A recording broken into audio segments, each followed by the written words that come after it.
Hujan lebat disertai angin kencang sore tadi terjadi di Kabupaten Kudus, Jawa Tengah. Akibatnya, sebuah papan reklam roboh dan belasan pohon di tepi jalan tumbang.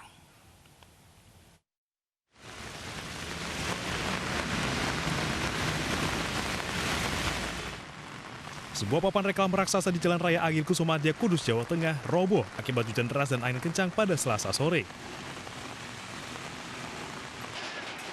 Selain itu, angin juga menerbangkan sebuah atap galvalum dan menimpa pagar sebuah SD di Desa Loramwetan. Sebuah pohon besar di depan Balai Desa Gulangan, Kecamatan Jati juga roboh dan menimpa atap rumah warga. Ada angin kencang, tiba-tiba pohonnya tumbang langsung.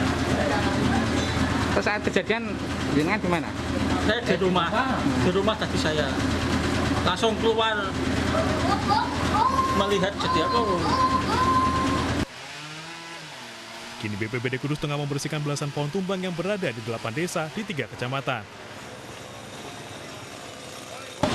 Selain pohon apa aja Pak yang tumbang? Ada baleho, juga ada galvalum yang kabur, yang terbawa angin yang ada di Loramwetan itu. Kalau sampai ini yang sudah tertangani Pak?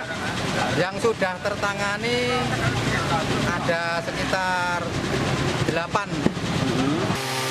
Ada laporan korban jiwa akibat hujan deras dan angin.